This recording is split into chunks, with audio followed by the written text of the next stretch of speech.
Hello friends, welcome to brothers finance and good evening. ಇವತ್ತಿನ market updates ಏನಂದ್ರೆ sensex 208 points gain ಆಗಿ 84,273 close ಆಗಿದೆ. Nifty 67 points gain ಆಗಿ 25,935 close ಆಗಿದೆ. Bank Nifty 42 points down ಆಗಿ 60,626 close ಆಗಿದೆ. ಫ್ರೆಂಡ್ಸ್, ಇವತ್ತು ಮಾರ್ಕೆಟ್ ನೋಡಿದ್ರಾ ಸ್ವಲ್ಪ ಪಾಸಿಟಿವ್ ಆಗಿ ರಿಯಾಕ್ಟ್ ಆಗಿದೆ, including mid and small caps ಕೂಡ. ಫ್ರೆಂಡ್ಸ್, ನಿನ್ನೆ ವಿಡಿಯೋನ ಪೋಸ್ಟ್ ಮಾಡೋಕ್ಕಾಗಲಿಲ್ಲ. ನಿನ್ನೆ ಆದರೆ ರೆಕಾರ್ಡಿಂಗ್, ಶೂಟಿಂಗ್ ಪ್ರತಿಯೊಂದನ್ನು ಕಂಪ್ಲೀಟ್ ಆಗಿತ್ತು. ಆದರೆ ಎಡಿಟಿಂಗ್ ಟೈಮಲ್ಲಿ ವಿಡಿಯೋ ಕ್ರಾಶ್ ಆಗಿದೆ, ಅದರಿಂದ ವಿಡಿಯೋನ ಅಪ್ಲೋಡ್ ಮಾಡೋಕ್ಕಾಗಲಿಲ್ಲ. ಮತ್ತೆ ಇವತ್ತು ನೋಡಿದ್ರೆ ಮಾರ್ಕೆಟ್ ಸ್ವಲ್ಪ ಪಾಸಿಟಿವ್ ಆಗಿ ರಿಯಾಕ್ಟ್ ಆಗಿದೆ. ಬರೀ ಇವತ್ತು ಮಾತ್ರನೇ ಅಲ್ಲ, ನಿನ್ನೆ ನೋಡಿದ್ರೂ ತುಂಬಾನೇ ಪಾಸಿಟಿವ್ ಆಗಿ ರಿಯಾಕ್ಟ್ ಆಗಿತ್ತು. ಅದಾದ್ಮೇಲೆ ನಮ್ಮ ಮಾರ್ಕೆಟ್ಸ್ ಮಾತ್ರನೇ ಅಲ್ಲ, ಗ್ಲೋಬಲ್ ಮಾರ್ಕೆಟ್ಸ್ ನೋಡಿದ್ರೂ ತುಂಬಾನೇ ಪಾಸಿಟಿವ್ ಆಗಿ ರಿಯಾಕ್ಟ್ ಆಗ್ತಾ ಇದಾವೆ. ಇದರಿಂದ ಎಲ್ಲ ಏನೇನು ರೀಸನ್ಸ್ ಇದಾವೆ, ಏನಕ್ಕೆ ಗ್ಲೋಬಲ್ ಮಾರ್ಕೆಟ್ಸ್ ಎಲ್ಲ ಈ ತರ ಪಾಸಿಟಿವ್ ಆಗಿ ರಿಯಾಕ್ಟ್ ಆಗ್ತಾ ಇರೋದು, ಮತ್ತೆ ನಮ್ಮ ಇಂಡಿಯನ್ ಸ್ಟಾಕ್ ಮಾರ್ಕೆಟ್ ಕೂಡ ಏನಕ್ಕೆ ಇಷ್ಟು ಪಾಸಿಟಿವ್ ಆಗಿ ರಿಯಾಕ್ಟ್ ಆಗ್ತಾ ಇದೆ ಅಂತ ಪ್ರತಿಯೊಂದು ಇನ್ಫಾರ್ಮೇಶನ್ ಕೂಡ ಈ ವಿಡಿಯೋದಲ್ಲಿ ತಿಳ್ಕೊಳ್ಳೋಣ. ಯಾವುದೇ ಕಾರಣಕ್ಕೂ ಈ ವಿಡಿಯೋನ ಸ್ಕಿಪ್ ಮಾಡದೆ ಕೊನೆ ತನಕ ನೋಡಿ, ತುಂಬಾನೇ ಯೂಸ್ಫುಲ್ ಇನ್ಫಾರ್ಮೇಶನ್ ಶೇರ್ ಮಾಡ್ತಾ ಇದ್ದೀನಿ. ಫ್ರೆಂಡ್ಸ್, ಈಗ ಲಾಸ್ಟ್ ವೀಕ್ ನೋಡಿದ್ರೆ ನಮ್ಮ ಮಾರ್ಕೆಟ್ಸ್ ತುಂಬಾನೇ ನೆಗೆಟಿವ್ ಆಗಿ ರಿಯಾಕ್ಟ್ ಆಗಿತ್ತು. ಬರೀ ನಮ್ಮ ಮಾರ್ಕೆಟ್ಸ್ ಮಾತ್ರ ಇಲ್ಲ, US ಮಾರ್ಕೆಟ್ ಕೂಡ ಅದೇ ತರನೇ ಫಾಲ್ ಆಗಿತ್ತು. ಏಷ್ಯನ್ ಮಾರ್ಕೆಟ್ಸ್ ಕೂಡ ತುಂಬಾನೇ ನೆಗೆಟಿವ್ ಆಗಿ ರಿಯಾಕ್ಟ್ ಆಗಿದ್ವು. ಯಾಕಂದ್ರೆ ಈ ಟೆಕ್ ಕಂಪನೀಸ್ ಅಲ್ಲಿ ತುಂಬಾನೇ ಸೆಲ್ ಆಫ್ ನೀಡಿತ್ತು. ಅದರಿಂದ ಕಂಪ್ಲೀಟ್ ಆಗಿ ಗ್ಲೋಬಲ್ ಮಾರ್ಕೆಟ್ಸ್ ನೆಗೆಟಿವ್ ಆಗಿ ರಿಯಾಕ್ಟ್ ಆಗಿದ್ವು. ಆದ್ರೆ ಶುಕ್ರವಾರ ರಾತ್ರಿ ಆದ್ರೆ US ಮಾರ್ಕೆಟ್ ತುಂಬಾನೇ ಪಾಸಿಟಿವ್ ಆಗಿ ರಿಯಾಕ್ಟ್ ಆಗಿದೆ. ನ್ಯಾಸ್ಡ್ಯಾಕ್, S&P 500 ನಿಯರ್ಲಿ 2% ವರೆಗೂ ಪಾಸಿಟಿವ್ ಆಗಿ ರಿಯಾಕ್ಟ್ ಆಗಿತ್ತು. ಯಾಕಂದ್ರೆ IT ಕಂಪನೀಸ್ ಕೇಪೆಕ್ಸ್ ಬಗ್ಗೆ ತುಂಬಾನೇ ಪಾಸಿಟಿವ್ ಅಪ್ಡೇಟ್ಸ್ ಬಂದಿದ್ದಾವೆ. ಅದರಿಂದ US ಮಾರ್ಕೆಟ್ ಆದ್ರೆ ಪಾಸಿಟಿವ್ ಆಗಿ ರಿಯಾಕ್ಟ್ ಆಯಿತು. ಅದಾದ್ಮೇಲೆ ಈ ವೀಕೆಂಡ್ಸ್ ಅಲ್ಲಿ ನೋಡಿದ್ರೆ ತುಂಬಾನೇ ಇಂಟ್ರೆಸ್ಟಿಂಗ್ ಡೇಟಾಸ್ ಎಲ್ಲ ಅಪ್ಡೇಟ್ ಆಗಿದಾವೆ ನಮ್ಮ ಇಂಡಿಯನ್ ಸ್ಟಾಕ್ ಮಾರ್ಕೆಟ್ ಬಗ್ಗೆ, ಈ ಇಂಡಿಯಾ US ಟ್ರೇಡ್ ಡೀಲ್ ಬಗ್ಗೆ ಎಲ್ಲ. ಅದನ್ನ ಒಂದೊಂದಾಗಿ ಡೀಟೇಲ್ ಆಗಿ ತಿಳ್ಕೊಳ್ಳೋಣ. ಈಗ ಲಾಸ್ಟ್ ವೀಕ್ ಅಲ್ಲಾದ್ರೆ ಡೊನಾಲ್ಡ್ ಟ್ರಂಪ್ ಅವರು ನಮ್ಮ ಇಂಡಿಯಾ ಮೇಲೆ ಏನ್ 25% ರೆಸಿಪ್ರೋಕಲ್ ಟ್ಯಾರಿಫ್ ಹಾಕಿದ್ದಾರೆ ಅದನ್ನ 18%ಗೆ ಕಮ್ಮಿ ಮಾಡಿದ್ರು. ಅದರ ರಿಲೇಟೆಡ್ ಆಗಿ US ಮತ್ತೆ ಇಂಡಿಯಾ ಜಾಯಿಂಟ್ ಸ್ಟೇಟ್ಮೆಂಟ್ ನ ಲಾಸ್ಟ್ ವೀಕೆಂಡ್ ಅಲ್ಲಿ ರಿಲೀಸ್ ಮಾಡಿದ್ದಾರೆ. ಅದಕ್ಕೂ ಮುಂಚೆ ಡೊನಾಲ್ಡ್ ಟ್ರಂಪ್ ಅವ್ರ ಕಡೆಯಿಂದ ಒಂದು ಇಂಟ್ರೆಸ್ಟಿಂಗ್ ಅಪ್ಡೇಟ್ ಬಂದಿದೆ. ಫ್ರೆಂಡ್ಸ್, ಈಗ ಡೊನಾಲ್ಡ್ ಟ್ರಂಪ್ ಅವರು ಲಾಸ್ಟ್ ವೀಕ್ ಅಲ್ಲಿ ಸೋಷಿಯಲ್ ಮೀಡಿಯಾ ಪ್ಲಾಟ್ಫಾರ್ಮ್ ಅಲ್ಲಿ ಏನ್ ಮೆನ್ಷನ್ ಮಾಡಿದ್ರೆ ಹೇಳಿ, ಇಂಡಿಯಾ ಮೇಲೆ ಈಗ 25% ರೆಸಿಪ್ರೋಕಲ್ ಟ್ಯಾರಿಫ್ ಏನಿದೆ ಅದನ್ನ 18%ಗೆ ಕಟ್ ಮಾಡ್ತಾ ಇದೀವಿ ಅಂತ ಮಾತ್ರನೇ ಮೆನ್ಷನ್ ಮಾಡಿದ್ರು.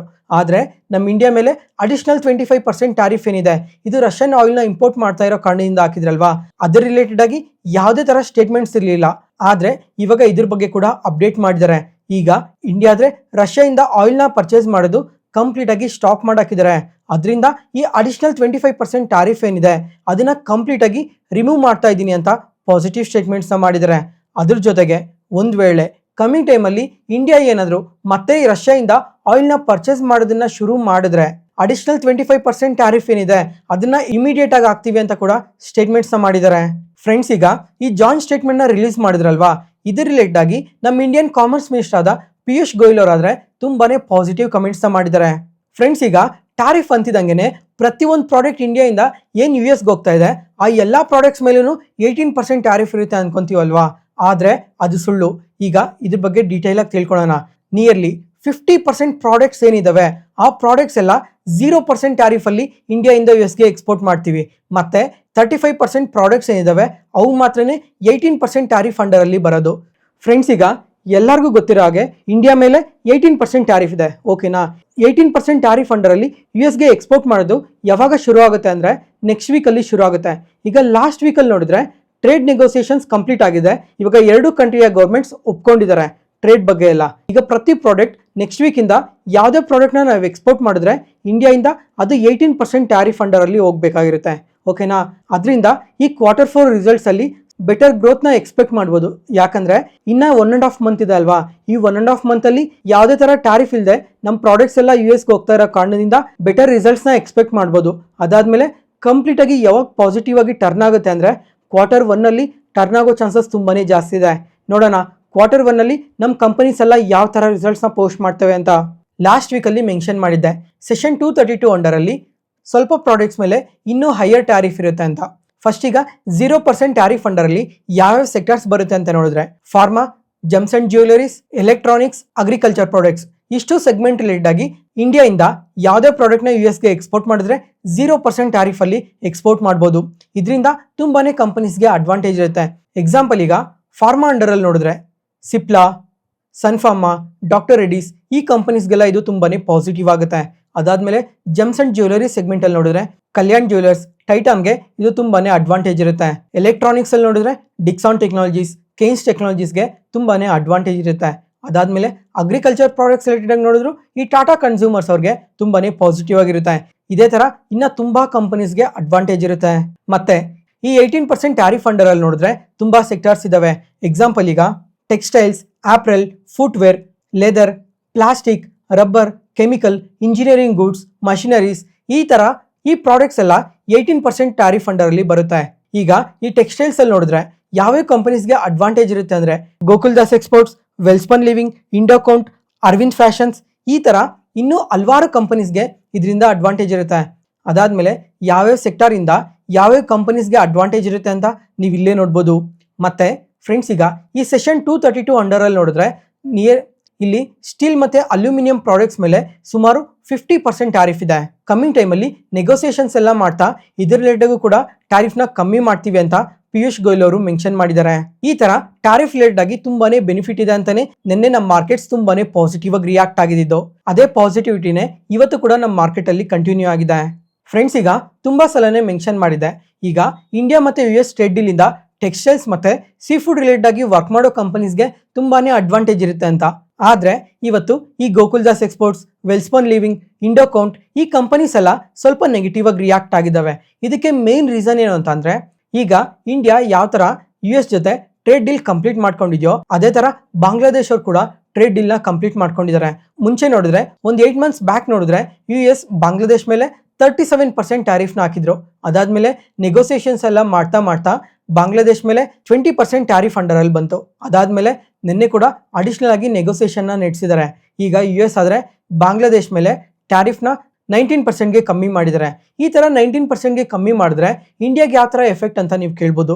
ಈಗ ಫ್ರೆಂಡ್ಸ್ ರೀಸೆಂಟ್ ಆಗಿ ಒಂದ್ಸಲ ಮೆನ್ಷನ್ ಮಾಡಿದೆ, ಈಗ ಈ ಏಷ್ಯನ್ ಕಂಟ್ರೀಸ್ಗೆ ಕಂಪೇರ್ ಮಾಡ್ಕೊಂಡ್ರೆ ನಮಗೆ ಸ್ವಲ್ಪ ಟ್ಯಾರಿಫ್ ಕಮ್ಮಿ ಇದೆ, ಅದರಿಂದ ನಮಗೆ ಸ್ವಲ್ಪ ಕಾಂಪಿಟೇಟಿವ್ ಎಡ್ಜ್ ಅನ್ನೋದು ತುಂಬಾ ಜಾಸ್ತಿ ಇರುತ್ತೆ ಅಂತ ರೀಸೆಂಟ್ ಆಗಿ ಒಂದ್ಸಲ ಮೆನ್ಷನ್ ಮಾಡಿದೆ. ಈಗ ಅದ್ರಲ್ಲೂ ಬಾಂಗ್ಲಾದೇಶ್ಗೆ 19%ಗೆ ಕಮ್ಮಿ ಮಾಡಿದ್ರಲ್ವಾ. ಈಗ ಬಾಂಗ್ಲಾದೇಶಲ್ಲಿ ನೋಡಿದ್ರೆ ಟೆಕ್ಸ್ಟೈಲ್ಸ್ ರಿಲೇಟೆಡ್ ಆಗಿ ತುಂಬಾನೇ ಅಡ್ವಾನ್ಸ್ ಆಗಿ ಮ್ಯಾನುಫ್ಯಾಕ್ಚರ್ ಮಾಡಿ ನಮ್ಕಿನ್ನ ಜಾಸ್ತಿ ಬಾಂಗ್ಲಾದೇಶರು USಗೆ ಟೆಕ್ಸ್ಟೈಲ್ಸ್ ರಿಲೇಟೆಡ್ ಆಗಿ ಎಕ್ಸ್ಪೋರ್ಟ್ ಮಾಡ್ತಾರೆ. ಅದರಿಂದ ಕಾಂಪಿಟೇಟಿವ್ ಎಡ್ಜ್ ಅನ್ನೋದು ತುಂಬಾನೇ ಜಾಸ್ತಿ ಇರುತ್ತೆ. ಮತ್ತೆ ಬಾಂಗ್ಲಾದೇಶರು ಇನ್ನ ಸ್ವಲ್ಪ ರಿಕ್ವೆಸ್ಟ್ ಮಾಡಿದ್ದಾರೆ ಈ ಟೆಕ್ಸ್ಟೈಲ್ಸ್ ರಿಲೇಟೆಡ್ ಆಗಿ ಇನ್ನ ಸ್ವಲ್ಪ ಟ್ಯಾರಿಫ್ ನ ಕಮ್ಮಿ ಮಾಡಿ ಅಂತ. US ಅವರು ಏನ್ ಹೇಳಿದ್ದಾರೆ ಅಂತ ಅಂದ್ರೆ ಈಗ ಈ ಟೆಕ್ಸ್ಟೈಲ್ಸ್ ನ ಮ್ಯಾನುಫ್ಯಾಕ್ಚರ್ ಮಾಡ್ಬೇಕಂದ್ರೆ ಕಾಟನ್ ತುಂಬಾ ಬೇಕಾಗುತ್ತಲ್ವಾ, ಆ ಕಾಟನ್ ನ US ಇಂದ ಪರ್ಚೇಸ್ ಮಾಡಿ ಅವಾಗ ಈ ಟೆಕ್ಸ್ಟೈಲ್ಸ್ ರಿಲೇಟೆಡ್ ಆಗಿ 0% ಟ್ಯಾರಿಫ್ ನ ಮಾಡ್ತೀವಿ ಅಂತ ಅಪ್ಡೇಟ್ ಮಾಡಿದ್ದಾರೆ. ಅದನ್ನು ಸ್ವಲ್ಪ ಪರ್ಸೆಂಟೇಜ್ ಅಲ್ಲಿ ಮಾತ್ರನೇ ಟ್ಯಾಕ್ಸಸ್ ನ ಕಮ್ಮಿ ಮಾಡ್ತೀನಿ ಅಂತ ಮೆನ್ಷನ್ ಮಾಡಿದ್ದಾರೆ. ಅದರಿಂದ ಕಮ್ಮಿಂಗ್ ಟೈಮಲ್ಲಿ ಒಂದು ವೇಳೆ ಬಾಂಗ್ಲಾದೇಶರು ಏನಾದ್ರು US ಇಂದ ಕಾಟನ್ ನ ಇಂಪೋರ್ಟ್ ಮಾಡ್ಕೊಂಡ್ರೆ ಅವಾಗ ಇವ್ರು ಮ್ಯಾನುಫ್ಯಾಕ್ಚರ್ ಮಾಡೋ ಟೆಕ್ಸ್ಟೈಲ್ ಪ್ರಾಡಕ್ಟ್ಸ್ ಎಲ್ಲ ಇನ್ನೂ ಸ್ವಲ್ಪ ಕಮ್ಮಿ ಪ್ರೈಸ್ ಅಲ್ಲಿ US ಗೆ ಹೋಗ್ತವೆ. ಅದರಿಂದ ಬಾಂಗ್ಲಾದೇಶ್ಗೆ ಅದು ಸ್ವಲ್ಪ ತುಂಬಾನೇ ಅಡ್ವಾಂಟೇಜ್ ಇರುತ್ತೆ. ಅದರಿಂದನೇ ಇವತ್ತು ನಮ್ಮ ಇಂಡಿಯನ್ ಟೆಕ್ಸ್ಟೈಲ್ ಕಂಪನೀಸ್ ಎಲ್ಲ ಸ್ವಲ್ಪ ನೆಗೆಟಿವ್ ಆಗಿ ರಿಯಾಕ್ಟ್ ಆಗಿರೋದು.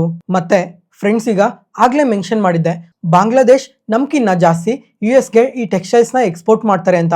ಈಗ ಬಾಂಗ್ಲಾದೇಶ್ ನೋಡಿದ್ರೆ ತುಂಬಾ ಕಂಟ್ರೀಸ್ ಇಂದ ಕಾಟನ್ ನ ಇಂಪೋರ್ಟ್ ಮಾಡ್ಕೊಂತಾರೆ.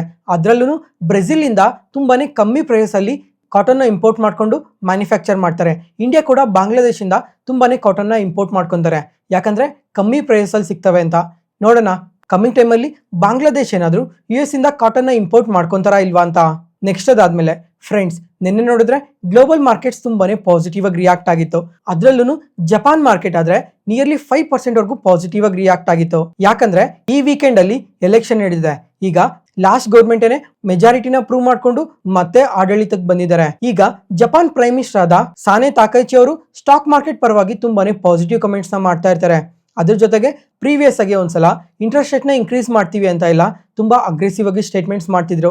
ನೋಡೋಣ ಕಮಿಂಗ್ ಟೈಮ್ ಅಲ್ಲಿ ಇಂಟ್ರೆಸ್ಟ್ ರೇಟ್ ಪರವಾಗಿ ಎಕಾನಮಿ ಪರವಾಗಿ ಯಾವ ತರ ಸ್ಟೇಟ್ಮೆಂಟ್ಸ್ ಎಲ್ಲ ತಗೊಂತಾರೆ, ಜಪಾನ್ ಅಲ್ಲಿ ಯಾವ ತರ ಸ್ಟಿಮ್ಯುಲಸ್ ಪ್ಯಾಕೇಜಸ್ ನೆಲ್ಲ ಅನೌನ್ಸ್ ಮಾಡ್ತಾರೆ ಅಂತ ನೋಡ್ಬೇಕಾಗಿರುತ್ತೆ. ನೆಕ್ಸ್ಟ್ ಅದಾದ್ಮೇಲೆ ಗೋಲ್ಡ್ ಅಂಡ್ ಸಿಲ್ವರ್ ನೋಡ್ತಾ ಇದೀರಾ. ಇವತ್ತಾದ್ರೆ ಗೋಲ್ಡ್ ಸಿಲ್ವರ್ ಸ್ವಲ್ಪ ನೆಗೆಟಿವ್ ಆಗಿ ರಿಯಾಕ್ಟ್ ಆಗಿದೆ. ಈಗ ನಿನ್ನೆ ತುಂಬಾನೇ ಪಾಸಿಟಿವ್ ಆಗಿ ರಿಯಾಕ್ಟ್ ಆಗಿತ್ತು. ಯಾಕಂದ್ರೆ ಚೈನಾದವರು ಕಂಟಿನ್ಯೂಸ್ ಆಗಿ 15ನೇ ತಿಂಗಳು ಗೋಲ್ಡ್ ನ ಬೈ ಮಾಡಿದ್ದಾರೆ. ಈಗ ಜಾನ್ವರಿ ಮಂತ್ ಅಲ್ಲೂ ಕೂಡ ತುಂಬಾನೇ ಅಗ್ರೆಸಿವ್ ಆಗಿ ಬೈ ಮಾಡಿದ್ದಾರೆ. ಅದರಿಂದನೂ ಸಹ ನನಗೆ ಗೋಲ್ಡ್ ಪ್ರೈಸಸ್ ತುಂಬಾನೇ ಪಾಸಿಟಿವ್ ಆಗಿ ರಿಯಾಕ್ಟ್ ಆಗಿರ್ಬೋದು. ಮತ್ತೆ ಈ ಗೋಲ್ಡ್ ETF ಅಲ್ಲಿ ಇನ್ಫ್ಲೋಸ್ ನೋಡ್ತಾ ಇದ್ದೀರಾ, 100% ಇನ್ಕ್ರೀಸ್ ಆಗಿದೆ. ಫ್ರೆಂಡ್ಸ್ ಈಗ ಡಿಸೆಂಬರ್ ಮಂತ್ ಅಲ್ಲಿ ನೋಡಿದ್ರೆ ಸುಮಾರು 11,000 ಕೋಟಿ ಗೋಲ್ಡ್ ETFs ಅಲ್ಲಿ ಇನ್ಫ್ಲೋಸ್ ಬಂದಿದೆ. ಅದೇ ಈ ಜಾನ್ವರಿ ಮಂತ್ಗೆ ನೋಡಿದ್ರೆ ಅದು 24,000 ಕ್ರೋರ್ಸ್ಗೆ ಇನ್ಕ್ರೀಸ್ ಆಗಿದೆ. ಫ್ರೆಂಡ್ಸ್, ಈಗ ಈಕ್ವಿಟಿ ಇನ್ಫ್ಲೋಸ್ಗಿನ್ನ ಗೋಲ್ಡ್ ETF ಅಲ್ಲಿ ಬರೋ ಇನ್ಫ್ಲೋಸೇನೆ ತುಂಬಾನೇ ಜಾಸ್ತಿ ಆಗಿದೆ. ಇದರಲ್ಲೇ ಗೊತ್ತಾಗುತ್ತೆ ನಮ್ಮ ರಿಟೇಲ್ ಇನ್ವೆಸ್ಟರ್ಸ್ ಎಲ್ಲ ಗೋಲ್ಡ್ ಪರವಾಗಿ ಎಷ್ಟು ಪಾಸಿಟಿವ್ ಆಗಿದ್ದಾರೆ ಅಂತ. ಜೊತೆಗೆ ಇಂಡಿಯಾ ಬಗ್ಗೆ ಹೇಳ್ಬೇಕಾ, ಪ್ರಪಂಚದಲ್ಲಿ ಎಲ್ಲೂ ಇಲ್ದಿದ್ದಷ್ಟು ಗೋಲ್ಡ್ ನಮ್ಮ ಇಂಡಿಯಾದಲ್ಲೇ ಇದೆ. ಇಂಡಿಯಾದಲ್ಲಿರೋ ಜನ ಸಾಮಾನ್ಯರ ಹತ್ರನೇ ತುಂಬಾನೇ ಗೋಲ್ಡ್ ಇದೆ ಕಂಪ್ಯಾರಿಟಿವ್ಲಿ. ಈಗ ಬೇರೆ ಬೇರೆ ದೇಶದಲ್ಲಿರೋ ಗೌರ್ಮೆಂಟ್ ಹತ್ರ ಇರೋ ಬಂಗಾರಕ್ಕಿಂತ ಜಾಸ್ತಿ ನಮ್ಮ ಇಂಡಿಯಾದಲ್ಲಿರೋ ಜನಸಾಮಾನ್ಯರ ಹತ್ರನೇ ತುಂಬಾನೇ ಬಂಗಾರನ ಹೋಲ್ಡ್ ಮಾಡ್ತಾ ಇದ್ದಾರೆ. ಸುಮಾರು 35,000 ಟ್ರಿಲಿಯನ್ ಟನ್ಸ್ ನಮ್ಮ ಇಂಡಿಯಾದಲ್ಲಿ ಬಂಗಾರನ ಹೋಲ್ಡ್ ಮಾಡ್ತಾ ಇದೀವಿ. ಜೊತೆಗೆ ಈ ಗೋಲ್ಡ್ ಸಿಲ್ವರ್ ETFs ಅಲ್ಲಿ ಟೋಟಲ್ ಆಗಿ ಎಷ್ಟು ಇನ್ಫ್ಲೋಸ್ ಬಂದಿದೆ ಅಂತ ಚೆಕ್ ಮಾಡ್ಕೊಂಡ್ರೆ 33,000 ಕೋಟಿ ಇನ್ಫ್ಲೋಸ್ ಬಂದಿದೆ. ಫ್ರೆಂಡ್ಸ್, ಈಗ ಗೋಲ್ಡ್ ಸಿಲ್ವರ್ ಬಗ್ಗೆ ತುಂಬಾ ಸಲನೇ ಮೆನ್ಷನ್ ಮಾಡಿದ್ದೆ. ಜೊತೆಗೆ ಲಾಸ್ಟ್ ಒನ್ ಇಯರ್ ಅಲ್ಲಿ ಯಾವ ತರ ಪರ್ಫಾರ್ಮ್ ಮಾಡಿದೆ ಅಂತ ಎಲ್ಲಾರ್ಗು ಗೊತ್ತೇ ಇದೆ. ನೋಡೋಣ ಈ 2026 ಎಂಡ್ ಆಗೋಷ್ಟೊತ್ತಿಗೆ ಗೋಲ್ಡ್ ಸಿಲ್ವರ್ ಪ್ರೈಸಸ್ ಇನ್ನ ಎಷ್ಟು ಪಾಸಿಟಿವ್ ಆಗಿ ಗ್ರೋ ಆಗ್ತವೆ ಅಂತ. ಈಗ ತುಂಬಾನೇ ಅನಲಿಸ್ಟ್ ಎಲ್ಲ ಗೋಲ್ಡ್ ಆದ್ರೆ $6,200 ಪರ್ ಔನ್ಸ್ ವರ್ಗು ರೀಚ್ ಆಗೋ ಚಾನ್ಸಸ್ ತುಂಬಾನೇ ಜಾಸ್ತಿ ಇದೆ ಅಂತ ಮೆನ್ಷನ್ ಮಾಡಿದ್ದಾರೆ. ಅಂದ್ರೆ ಪರ್ ಗ್ರಾಮ್ ಬಂದು ಸುಮಾರು 18,000ದಿಂದ 20,000ವರೆಗೂ ರೀಚ್ ಆಗುತ್ತೆ ಅಂತ ಹೇಳ್ತಾ ಇದ್ದಾರೆ. ನೋಡೋಣ ಗೋಲ್ಡ್ ಇನ್ನ ಎಷ್ಟು ಪಾಸಿಟಿವ್ ಆಗಿ ಗ್ರೋ ಆಗುತ್ತೆ ಅಂತ. ಮತ್ತೆ ಸಿಲ್ವರ್ ಆದ್ರೆ ಇವತ್ತು ಸ್ವಲ್ಪ ನೆಗೆಟಿವ್ ಆಗಿ ರಿಯಾಕ್ಟ್ ಆಗಿದೆ. ಫ್ರೆಂಡ್ಸ್, ಈಗ ಪ್ರೀವಿಯಸ್ ಆಗಿ ಮೆನ್ಷನ್ ಮಾಡಿದೆ, ಈಗ ಗ್ಲೋಬಲ್ ಮಾರ್ಕೆಟ್ಸ್ ಅಲ್ಲಿ CME ಗ್ರೂಪ್ ಅವರು ಈ ಗೋಲ್ಡ್ ಅಂಡ್ ಸಿಲ್ವರ್ ರಿಲೇಟೆಡ್ ಆಗಿ ಮತ್ತೆ ಮಾರ್ಜಿನ್ಸ್ ನ ಇನ್ಕ್ರೀಸ್ ಮಾಡಿದ್ದಾರೆ ಅಂತ. ಅದಾದ್ಮೇಲೆ ಇವತ್ತು ಈ ರಿಚ್ ಡ್ಯಾಡ್ ಮತ್ತೆ ಪೂರ್ ಡ್ಯಾಡ್ ಬುಕ್ ಬರ್ದಿದ್ದಾರಲ್ವಾ ರಾಬರ್ಟ್ ಕಿಯೋಸಾಕಿ ಅವರು, ಇವರಾದ್ರೆ ಮತ್ತೆ ಸಿಲ್ವರ್ ರಿಲೇಟೆಡ್ ಆಗಿ ತುಂಬಾನೇ ಪಾಸಿಟಿವ್ ಕಮೆಂಟ್ಸ್ ನ ಮಾಡಿದ್ದಾರೆ. ಇವತ್ತು ಸಹ ಅಂದ್ರೆ $82 ಪರ್ ಔನ್ಸ್ ಅಲ್ಲಿ ಸಿಲ್ವರ್ನ ಬೈ ಮಾಡಿದೀನಿ, 2026 ಎಂಡ್ ಆಗೋಷ್ಟೊತ್ತಿಗೆ $200 ಪರ್ ಔನ್ಸ್ಗೆ ರೀಚ್ ಆಗೋ ಚಾನ್ಸಸ್ ತುಂಬಾನೇ ಜಾಸ್ತಿ ಇದೆ ಅಂತ ಪಾಸಿಟಿವ್ ಕಮೆಂಟ್ಸ್ ನ ಮಾಡಿದ್ದಾರೆ. ನೋಡೋಣ ಈ 2026 ಎಂಡ್ ಆಗೋಷ್ಟೊತ್ತಿಗೆ ಸಿಲ್ವರ್ ಎಷ್ಟು ಪಾಸಿಟಿವ್ ಆಗಿ ಗ್ರೋ ಆಗುತ್ತೆ ಅಂತ. ಮತ್ತೆ ಫ್ರೆಂಡ್ಸ್, ಈಗ ಇದೇ ವಾರದಲ್ಲೇ ಗೋಲ್ಡ್ ಅಂಡ್ ಸಿಲ್ವರ್ ಪ್ರೈಸಸ್ನ ಡಿಸೈಡ್ ಮಾಡೋದಕ್ಕೆ ಇನ್ನೂ ಸ್ವಲ್ಪ ಈವೆಂಟ್ಸ್ ಎಲ್ಲ ಇದಾವೆ. ಈಗ ರಿಟೇಲ್ ಸೇಲ್ಸ್ ಡೇಟಾ ಅಪ್ಡೇಟ್ ಆಗುತ್ತೆ, ಜಾಬ್ಸ್ ಡೇಟಾ ಅಪ್ಡೇಟ್ ಆಗುತ್ತೆ, ಶುಕ್ರವಾರ ನೋಡಿದ್ರೆ ಇನ್ಫ್ಲೇಷನ್ ಡೇಟಾ ಕೂಡ ಅಪ್ಡೇಟ್ ಆಗುತ್ತೆ. ಈ ಡೇಟಾಸ್ ಎಲ್ಲ ಯಾವ ತರ ಬರ್ತವೆ ಅನ್ನೋದ್ರ ಮೇಲೆ ಕೂಡ gold and silver prices decide ಆಗುತ್ತೆ. ಒಂದ್ ವೇಳೆ ಈ ಡೇಟಾಸ್ ಎಲ್ಲ ಪಾಸಿಟಿವ್ ಆಗಿ ಬಂತು ಅಂದ್ರೆ ಎಕಾನಮಿ ಚೆನ್ನಾಗಿದೆ ಅಂತ ಸ್ಟಾಕ್ ಮಾರ್ಕೆಟ್ ಪಾಸಿಟಿವ್ ಆಗಿ ರಿಯಾಕ್ಟ್ ಆಗುತ್ತೆ. ಈ ಡೇಟಾಸ್ ಎಲ್ಲ ಚೆನ್ನಾಗಿಲ್ಲ ಅಂತ ಅಂದ್ರೆ ಕಮಿಂಗ್ ಟೈಮಲ್ಲಿ ರೇಟ್ ಕಟ್ ಏನಾದರೂ ಮಾಡ್ಬೋದು ಅಂತ ಗೋಲ್ಡ್ ಅಂಡ್ ಸಿಲ್ವರ್ ಸ್ವಲ್ಪ ಪಾಸಿಟಿವ್ ಆಗಿ ರಿಯಾಕ್ಟ್ ಆಗೋ ಚಾನ್ಸಸ್ ಕೂಡ ತುಂಬಾನೇ ಜಾಸ್ತಿ ಇರುತ್ತೆ. ನೋಡೋಣ ಈವೆಂಟ್ಸ್ ಅಲ್ಲೆಲ್ಲ ಯಾವ ತರ ಔಟ್ಕಮ್ ಬರುತ್ತೆ ಅಂತ. ಫೈನಲ್ ಆಗಿ ಫ್ರೆಂಡ್ಸ್, ಈಗ ಲಾಸ್ಟ್ 2 ಡೇಸ್ ಇಂದ ಕೂಡ ನಮ್ಮ ಮಾರ್ಕೆಟ್ಸ್ ತುಂಬಾನೇ ಪಾಸಿಟಿವ್ ಆಗಿ ರಿಯಾಕ್ಟ್ ಆಗಿದೆ. ಈಗ ಒಂದ್ಸಲ ಈ ಇಮೇಜ್ ನೋಡಿ, US ಇಂದ ಇವಾಗ ಟ್ರೇಡ್ ಡೀಲ್ ಕಂಪ್ಲೀಟ್ ಆಗಿದೆ, ಯುರೋಪ್ ಜೊತೆ ಕೂಡ ಟ್ರೇಡ್ ಡೀಲ್ ಕಂಪ್ಲೀಟ್ ಆಗಿದೆ. ಈಗ ಪ್ರೀವಿಯಸ್ ಆಗಿ ಎಷ್ಟು % ಟ್ಯಾರಿಫ್ ಇತ್ತು, ಪ್ರೆಸೆಂಟ್ ಇವಾಗ ಎಷ್ಟು % ಟ್ಯಾರಿಫ್ ಇದೆ ಅಂತ ನೀವು ಇಲ್ಲೇ ನೋಡ್ಬೋದು. ಈಗ ಈ ತರ ದೊಡ್ಡ ದೊಡ್ಡ ಕಂಟ್ರೀಸ್ ಜೊತೆ ಟ್ರೇಡ್ ಡೀಲ್ ಕಂಪ್ಲೀಟ್ ಆಗಿದೆ. ಇದು ಇಂಡಿಯಾಗೆ ತುಂಬಾನೇ ಪಾಸಿಟಿವ್ ಆಗುತ್ತೆ. ಅದಾದ್ಮೇಲೆ ನಮ್ಮ ಇಂಡಿಯನ್ ಮ್ಯಾಕ್ರೋ ಡೇಟಾಸ್ ಅಂತೂ ತುಂಬಾನೇ ಸ್ಟ್ರಾಂಗ್ ಆಗಿದೆ. ಈಗ ಇನ್ಫ್ಲೇಷನ್ ಇಂಡಿಯಾದಲ್ಲಿ ತುಂಬಾನೇ ಕಮ್ಮಿ ಇದೆ, GDP ತುಂಬಾನೇ ಫಾಸ್ಟ್ ಆಗಿ ಗ್ರೋ ಆಗ್ತಾ ಇದೆ. ಮತ್ತೆ GST ಅಲ್ಲಿ ಚೇಂಜಸ್, ಇನ್ಕಮ್ ಟ್ಯಾಕ್ಸ್ ರಿಲೇಟೆಡ್ ಆಗಿ ಚೇಂಜಸ್, RBI ನೋಡ್ಕೊಂಡ್ರೆ ಕಂಟಿನ್ಯೂಸ್ ಆಗಿ ರೇಟ್ ಕಟ್ ನ ಮಾಡ್ತಾ ಇದ್ದಾರೆ. ಓವರ್ ಆಲ್ ಡೇಟಾಸ್ ಎಲ್ಲ ನೋಡಿದ್ರೆ ತುಂಬಾನೇ ಪಾಸಿಟಿವ್ ಆಗಿದೆ. ಅದ್ರ ಜೊತೆಗೆ ಇವತ್ತು SIP ಡೇಟಾ ಕೂಡ ಅಪ್ಡೇಟ್ ಆಗಿದೆ. ನಮ್ಮ ಇಂಡಿಯನ್ ರಿಟೇಲ್ ಇನ್ವೆಸ್ಟರ್ಸ್ ಆದ್ರೆ ಕಂಟಿನ್ಯೂಸ್ ಆಗಿ ನಮ್ಮ ಮಾರ್ಕೆಟ್ ಒಳಗಡೆ ಇನ್ವೆಸ್ಟ್ ಮಾಡ್ತಾನೆ ಇದ್ದಾರೆ. ಈಗ ಡಿಸೆಂಬರ್ ಮಂತಲ್ಲಿ ಎಷ್ಟು ಇನ್ವೆಸ್ಟ್ ಮಾಡಿದ್ರೋ ಜಾನ್ವರಿ ಮಂತಲ್ಲೂ ಅಷ್ಟೇ ಇನ್ವೆಸ್ಟ್ ಮಾಡಿದ್ದಾರೆ. ಸುಮಾರು 31,000 ಕೋಟಿ SIPs ಇಂದಾನೆ ಇನ್ಫ್ಲೋಸ್ ಬಂದಿದೆ ನಮ್ಮ ಮಾರ್ಕೆಟ್ ಒಳಗಡೆ. ಫ್ರೆಂಡ್ಸ್, ಈಗ ಪ್ರತಿಯೊಂದೂ ಪಾಸಿಟಿವ್ ಆಗಿದೆ. ಅದರಿಂದ ಈ 2026 ಎಂಡ್ ಆಗೋಷ್ಟೊತ್ತಿಗೆ ನಮ್ಮ ಮಾರ್ಕೆಟ್ಸ್ ಇನ್ನೂ ಪಾಸಿಟಿವ್ ಆಗಿ ರಿಯಾಕ್ಟ್ ಆಗೋ ಚಾನ್ಸಸ್ ತುಂಬಾನೇ ಜಾಸ್ತಿ ಇದೆ. ಈಗ ತುಂಬಾನೇ ಅನಲಿಸ್ಟ್ ಎಲ್ಲ ಈ 2026 ಎಂಡ್ ಆಗೋಷ್ಟೊತ್ತಿಗೆ ನಿಫ್ಟಿ 29,000ಗೆ ರೀಚ್ ಆಗುತ್ತೆ, 30,000ಗೆ ರೀಚ್ ಆಗುತ್ತೆ, 31,000ಗೆ ರೀಚ್ ಆಗುತ್ತೆ ಅಂತ ಎಲ್ಲ ತುಂಬಾನೇ ಪಾಸಿಟಿವ್ ಕಮೆಂಟ್ಸ್ ಮಾಡ್ತಾ ಇದ್ದಾರೆ. ಅಂದ್ರೆ ಕರೆಂಟ್ ಲೆವೆಲ್ಸ್ ಇಂದ ನಿಯರ್ಲಿ 15% ಪಾಸಿಟಿವ್ ಆಗಿ ರಿಯಾಕ್ಟ್ ಆಗುತ್ತೆ ಅಂತ ಹೇಳ್ತಾ ಇದ್ದಾರೆ. ನೋಡೋಣ ಈ 2026 ಎಂಡ್ ಆಗೋಷ್ಟೊತ್ತಿಗೆ ಇನ್ನ ಎಷ್ಟು ಪಾಸಿಟಿವ್ ಆಗಿ ಗ್ರೋ ಆಗುತ್ತೆ ಅಂತ. ಫ್ರೆಂಡ್ಸ್, ಈಗ ಪ್ರತಿಯೊಬ್ಬರು ಕಮೆಂಟ್ ಸೆಷನ್ ಅಲ್ಲಿ ಕಮೆಂಟ್ ಮಾಡಿ ನಮ್ಮ ಇಂಡಿಯನ್ ಸ್ಟಾಕ್ ಮಾರ್ಕೆಟ್ ಬಗ್ಗೆ ಯಾವ ತರ ಒಪಿನಿಯನ್ ಇಟ್ಕೊಂಡಿದ್ದೀರಾ ಅಂತ. ಫ್ರೆಂಡ್ಸ್, ಇಲ್ಲಿವರೆಗೂ ವಿಡಿಯೋ ನೋಡಿದ್ರಲ್ವಾ, ನಾನು ಹೇಳ್ತಿರೋ ಇನ್ಫಾರ್ಮೇಷನ್ ನಿಮಗೆ ಉಪಯೋಗ ಆಗ್ತಾ ಇದೆ ಅಂತಂದ್ರೆ ಈ ವಿಡಿಯೋನ ಲೈಕ್ ಮಾಡಿ. ಈ ವಿಡಿಯೋ ಬಗ್ಗೆ ನಿಮ್ಮ ಒಪಿನಿಯನ್ ಏನಿದೆ ಅಂತ ಕಮೆಂಟ್ ಸೆಷನ್ ಅಲ್ಲಿ ಪ್ರತಿಯೊಬ್ಬರು ಕಮೆಂಟ್ ಮಾಡಿ. ಈ ತರ ಕಮೆಂಟ್ ಮಾಡೋದ್ರಿಂದ ನಮಗೆ ಇನ್ನೂ ಸ್ವಲ್ಪ ಮೋಟಿವೇಶನ್ ಸಿಗುತ್ತೆ. Next market key updates. First, BSE ಈ ಕಂಪನಿ ಇವತ್ತು ಎಬೋ 6% ಪಾಸಿಟಿವ್ ಆಗಿ ರಿಯಾಕ್ಟ್ ಆಗಿದೆ. ಈ ಕ್ವಾರ್ಟರ್ ಅಲ್ಲಿ ಇವರು ತುಂಬಾನೇ ಒಳ್ಳೆ ರಿಸಲ್ಟ್ಸ್ ನ ಪೋಸ್ಟ್ ಮಾಡಿದ್ದಾರೆ. ಇಯರ್ ಆನ್ ಇಯರ್ ಅಲ್ಲಿ ರೆವಿನ್ಯೂಸ್ 62% ಇನ್ಕ್ರೀಸ್ ಆಗಿದೆ, ಪ್ರಾಫಿಟ್ಸ್ 173% ಇನ್ಕ್ರೀಸ್ ಆಗಿದೆ. ಜೊತೆಗೆ ಕ್ವಾರ್ಟರ್ ಆನ್ ಕ್ವಾರ್ಟರ್ ಅಲ್ಲಿ ನೋಡಿದ್ರು ತುಂಬಾ ಒಳ್ಳೆ ಗ್ರೋತ್ ನ ಪೋಸ್ಟ್ ಮಾಡಿದ್ದಾರೆ. ಅದರಿಂದನೇ ಈ ತರ ಪಾಸಿಟಿವ್ ಆಗಿ ರಿಯಾಕ್ಟ್ ಆಗಿರೋದು. ಈ ತರ ರಿಸಲ್ಟ್ಸ್ ನ ಪೋಸ್ಟ್ ಮಾಡಿದ್ಮೇಲೆ ತುಂಬಾನೇ ಅನಲಿಸ್ಟ್ ಎಲ್ಲ ಈ ಕಂಪನಿ ಪರವಾಗಿ ತುಂಬಾನೇ ಪಾಸಿಟಿವ್ ರೇಟಿಂಗ್ಸ್ ನ ಕೊಟ್ಟಿದ್ದಾರೆ. ಅದರಲ್ಲಿ ನುವಾಮಾ ಅವ್ರು ನೋಡಿದ್ರೆ ಬೈ ರೇಟಿಂಗ್ ಕೊಟ್ಟು target price 3760 rupees per share ಅಂತ ಹೇಳಿದ್ದಾರೆ. ಅಂದ್ರೆ ಸುಮಾರು 26% ಅಪ್ಸೈಡ್ ಪೊಟೆನ್ಷಿಯಲ್ ಇದೆ ಅಂತ ಹೇಳಿರೋದು. ನೆಕ್ಸ್ಟ್ ಅದಾದ್ಮೇಲೆ ಆಂಬರ್ ಎಂಟರ್ಪ್ರೈಸಸ್ ಇವತ್ತು ಎಬೋ 6% ಪಾಸಿಟಿವ್ ಆಗಿ ರಿಯಾಕ್ಟ್ ಆಗಿದೆ. ಈ ಕಂಪನಿ ಕೂಡ ಈ ಕ್ವಾರ್ಟರ್ ಅಲ್ಲಿ ತುಂಬಾನೇ ಒಳ್ಳೆ ಸ್ಟ್ರಾಂಗ್ ರಿಸಲ್ಟ್ಸ್ ನ ಪೋಸ್ಟ್ ಮಾಡಿದ್ದಾರೆ. ಇಯರ್ ಆನ್ ಇಯರ್ ಅಲ್ಲಿ ರೆವಿನ್ಯೂಸ್ 38% ಇನ್ಕ್ರೀಸ್ ಆಗಿದೆ. ಮತ್ತೆ ಪ್ರೀವಿಯಸ್ ಕ್ವಾರ್ಟರ್ಗೆ ಕಂಪೇರ್ ಮಾಡ್ಕೊಂಡ್ರೆ ಈ ಸಲ ಸ್ವಲ್ಪ ಲಾಸಸ್ ನ ಕಮ್ಮಿ ಮಾಡ್ಕೊಂಡಿದ್ದಾರೆ. ಪ್ರೀವಿಯಸ್ ಕ್ವಾರ್ಟರ್ ಅಲ್ಲಿ 32 crores ಲಾಸ್ ನ ಪೋಸ್ಟ್ ಮಾಡಿದ್ರು. ಅದೇ ಈ ಕ್ವಾರ್ಟರ್ ಅಲ್ಲಿ ನಿಯರ್ಲಿ 9 crores ಮಾತ್ರನೇ ಲಾಸ್ ನ ಪೋಸ್ಟ್ ಮಾಡಿದ್ದಾರೆ. ಈ ತರ ಲಾಸಸ್ ಕಮ್ಮಿ ಆಗ್ತಾ ಇದೆ. ಕಮಿಂಗ್ ಕ್ವಾರ್ಟರ್ಸ್ ಅಲ್ಲಿ ಸ್ವಲ್ಪ ಬಿಸ್ನೆಸ್ ಪಾಸಿಟಿವ್ ಆಗಿ ಗ್ರೋ ಆಗ್ಬೋದು ಅಂತ ಈ ತರ ಪಾಸಿಟಿವ್ ಆಗಿ ರಿಯಾಕ್ಟ್ ಆಗಿದೆ. ಅದ್ರ ಜೊತೆಗೆ ಮಾರ್ಜಿನ್ಸ್ ಕೂಡ ಇಂಪ್ರೂವ್ ಮಾಡ್ಕೊಂಡಿದ್ದಾರೆ. ಅದಾದ್ಮೇಲೆ ಇವತ್ತು ಎಟರ್ನಲ್ ಮತ್ತೆ ಸ್ವಿಗ್ಗಿ ಆದ್ರೆ ಎಬೋ 6% ಪಾಸಿಟಿವ್ ಆಗಿ ರಿಯಾಕ್ಟ್ ಆಗಿದೆ. ಯಾಕಂದ್ರೆ ಇವತ್ತು ಝೊಮ್ಯಾಟೊ ಅವರು ಹೊಸ AI ಪವರ್ಡ್ ಆಟ್ಲೈನ್ ನ ಲಾಂಚ್ ಮಾಡಿದ್ದಾರೆ. ಇದರಿಂದ ಡೆಲಿವರಿ ಪಾರ್ಟ್ನರ್ಸ್ ನ ಇನ್ನು ಬೇಗನೆ ಆಡ್ ಮಾಡ್ಕೊಬಹುದು. ಮತ್ತೆ ಇದಕ್ಕೂ ಮುಂಚೆ ನಗೆಟ್ ಅನ್ನೋ ಒಂದು AI ಕಸ್ಟಮರ್ ಸಪೋರ್ಟ್ ಪ್ಲಾಟ್ಫಾರ್ಮ್ ನ ಲಾಂಚ್ ಮಾಡಿದ್ರು. ಅದ್ರಲ್ಲೂ ಅಷ್ಟೇ ಆಪರೇಷನ್ಸ್ ನೆಲ್ಲ ಸ್ಪೀಡ್ ಅಪ್ ಮಾಡ್ತಾ ಇದ್ರು ಮತ್ತೆ ಬೆಟರ್ ಸರ್ವಿಸಸ್ ನ ಪ್ರೊವೈಡ್ ಮಾಡ್ತಾ ಇದ್ರು. ಫ್ರೆಂಡ್ಸ್, ಈಗ ಇದ್ರ ಜೊತೆಗೆ ಈ ಎರಡು ಕಂಪನೀಸ್ ಅಲ್ಲಿ ಸ್ವಲ್ಪ ಬ್ಲಾಕ್ ಡೀಲ್ಸ್ ಕೂಡ ನಡೆದಿದ್ದಾವೆ. ಮತ್ತೆ ಮ್ಯೂಚುವಲ್ ಫಂಡ್ಸ್ ಕೂಡ ಈ ಕಂಪನೀಸ್ ಅಲ್ಲಿ ತುಂಬಾನೇ ಇನ್ವೆಸ್ಟ್ ಮಾಡಿದ್ದಾರೆ. ಆ ಪಾಸಿಟಿವ್ ಸೆಂಟಿಮೆಂಟ್ ಇಂದನೇ ಇವತ್ತು ಎರಡು ಕಂಪನೀಸ್ ಪಾಸಿಟಿವ್ ಆಗಿ ರಿಯಾಕ್ಟ್ ಆಗಿರೋದು. ನೆಕ್ಸ್ಟ್ ಅದಾದ್ಮೇಲೆ ರೈಲ್ಟೆಲ್ ಕಾರ್ಪೊರೇಷನ್ ಆಫ್ ಇಂಡಿಯಾ ಇವತ್ತಾದ್ರೆ ಎಬೋ 8% ಪಾಸಿಟಿವ್ ಆಗಿ ರಿಯಾಕ್ಟ್ ಆಗಿದೆ.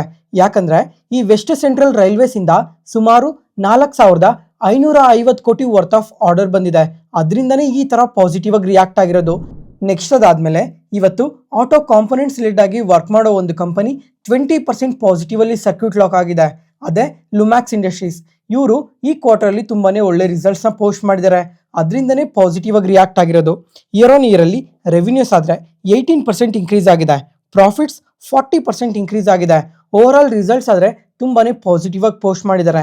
ಅದ್ರ ಜೊತೆಗೆ ಈ ಟ್ರೇಡ್ ಡೀಲ್ ಪರವಾಗೂ ಕೂಡ ಈ ಕಂಪನಿಗೆ ತುಂಬಾನೇ ಅಡ್ವಾಂಟೇಜ್ ಇರುತ್ತೆ. ಅದರಿಂದನೇ ಈ ತರ ಪಾಸಿಟಿವ್ ಆಗಿ ರಿಯಾಕ್ಟ್ ಆಗಿರೋದು. ನೆಕ್ಸ್ಟ್ ಅದಾದ್ಮೇಲೆ ಟ್ರಾಕ್ಸನ್ ಟೆಕ್ನಾಲಜೀಸ್. ಈ ಕಂಪನಿ ಆದ್ರೆ ಇವತ್ತಿನ ಮಾರ್ಕೆಟ್ ಓಪನಿಂಗ್ ಟೈಮ್ ಅಲ್ಲೇ 20% ಪಾಸಿಟಿವ್ ಅಲ್ಲಿ ಸರ್ಕ್ಯೂಟ್ ಲಾಕ್ ಆಗಿದೆ. ಯಾಕಂದ್ರೆ ಈ ಫೇಮಸ್ ಸೇಲ್ಸ್ ಇನ್ವೆಸ್ಟರ್ ಆದ ಮುಕುಲ್ ಅಗರ್ವಾಲ್ ಅವರು ಈ ಕಂಪನಿಯಲ್ಲಿ ಸುಮಾರು 20 ಲಕ್ಷ ಶೇರ್ಸ್ ನ ಬಲ್ಕ್ ಡೀಲ್ ಅಲ್ಲಿ ಬೈ ಮಾಡಿದ್ದಾರೆ. ಅದರಿಂದನೇ ಈ ತರ ಪಾಸಿಟಿವ್ ಆಗಿ ರಿಯಾಕ್ಟ್ ಆಗಿರೋದು. ಜೊತೆಗೆ ಈ ಕಂಪನಿ ಕೂಡ ರೀಸೆಂಟ್ ಆಗಿ ಅಂದ್ರೆ 1 ವೀಕ್ ಬ್ಯಾಕ್ ಏನೆ ರಿಸಲ್ಟ್ಸ್ ನ ಪೋಸ್ಟ್ ಮಾಡಿದ್ರು. ರಿಸಲ್ಟ್ಸ್ ಏನೋ ಸ್ವಲ್ಪ ಪಾಸಿಟಿವ್ ಗೆ ಪೋಸ್ಟ್ ಮಾಡಿದ್ದಾರೆ. ನೆಕ್ಸ್ಟ್ ಅದಾದ್ಮೇಲೆ ಇವತ್ತಿನ ಮಾರ್ಕೆಟ್ ಟೈಮ್ ಅಲ್ಲಿ ಆಂಫಿ ಡೇಟಾ ಅಪ್ಡೇಟ್ ಆಗಿದೆ. ಫ್ರೆಂಡ್ಸ್, ಈಗ ಈ ಜಾನ್ವರಿ ಮಂತ್ ಅಲ್ಲಿ SIP ಮುಖಾಂತರನೇ ನಮ್ಮ ಮಾರ್ಕೆಟ್ ಒಳಗಡೆ 31,000 ಕೋಟಿ ಇನ್ಫ್ಲೋಸ್ ಬಂದಿದೆ. ಅದ್ರ ಜೊತೆಗೆ large cap, mid cap, small cap ಅಲ್ಲಿ ಯಾವ ತರ ಇನ್ಫ್ಲೋಸ್ ಬಂದಿದೆ ಅಂತ ನೀವು ಇಲ್ಲೇ ನೋಡ್ಬೋದು. Next Sterlite technologies. ಈ ಕಂಪನಿ ಆದ್ರೆ ಇವತ್ತು 10% ಪಾಸಿಟಿವ್ ಆಗಿ ರಿಯಾಕ್ಟ್ ಆಗಿದೆ. ಲಾಸ್ಟ್ 13 ಡೇಸ್ ಅಲ್ಲೇ 80% ರ್ಯಾಲಿ ಆಗಿದೆ. ಇಷ್ಟು ರ್ಯಾಲಿ ಆದ್ಮೇಲೂ ಸಹ ನೋವಾಮಾ ಅವರು ಈ ಕಂಪನಿಗೆ ಬೈ ರೇಟಿಂಗ್ ಕೊಟ್ಟು 200 rupees ಟಾರ್ಗೆಟ್ ಪ್ರೈಸ್ ನ ಕೊಟ್ಟಿದ್ದಾರೆ. ಫ್ರೆಂಡ್ಸ್, ಈಗ 80% ರ್ಯಾಲಿ ಆದ್ಮೇಲೆ ಸಮೇತ ಇಷ್ಟು ಅಗ್ರೆಸಿವ್ ಆಗಿ ಬೈ ರೇಟಿಂಗ್ ಕೊಟ್ಟಿದಾರಲ್ವಾ, ಏನೇನ್ ರೀಸನ್ಸ್ ಇದಾವೆ? ಈಗ 80% ರ್ಯಾಲಿ ಆಗೋದಕ್ಕೆ ಏನಾದ್ರೂ ಕಾರಣ ಇದೆಯಾ ಇಲ್ವಾ ಅಂತ ಪ್ರತಿಯೊಬ್ರು ಅನಾಲಿಸಿಸ್ ಮಾಡಿ ಕಮೆಂಟ್ ಸೆಷನ್ ಅಲ್ಲಿ ಕಮೆಂಟ್ ಮಾಡಿ. ನಾಳೆ ಮಾರ್ಕೆಟ್ ನ್ಯೂಸ್ ಅಲ್ಲಿ ಏನಕ್ಕೆ ಈ ತರ ಪಾಸಿಟಿವ್ ಆಗಿ ಗ್ರೋ ಆಗ್ತಾ ಇದೆ ಅಂತ ಡೀಟೇಲ್ ಆಗಿ ಎಕ್ಸ್ಪ್ಲೈನ್ ಮಾಡ್ತೀನಿ. ಇವತ್ತಿಗೆ ಅಪ್ಡೇಟ್ಸ್ ಮುಗೀತು. ಈ ವಿಡಿಯೋ ಇಷ್ಟ ಆದ್ರೆ ಲೈಕ್ ಮಾಡಿ, ಶೇರ್ ಮಾಡಿ, ಸಬ್ಸ್ಕ್ರೈಬ್ ಆಗಿ. ಮತ್ತೆ ನಾಳೆ ಹೊಸ stock market news analysis video ಅಲ್ಲಿ ಸಿಗೋಣ. ನಾನು ಹೇಳಿದ ಇನ್ಫಾರ್ಮೇಷನ್ ಅಲ್ಲಿ ಯಾವುದೇ ತರ ಡೌಟ್ ಇದ್ರು ಕಮೆಂಟ್ ಸೆಷನ್ ಅಲ್ಲಿ ಕಮೆಂಟ್ ಮಾಡಿ. ಪ್ರತಿಯೊಂದು ಕಮೆಂಟ್ಗೂ ರಿಪ್ಲೈ ಕೊಡ್ತೀನಿ. Thank you.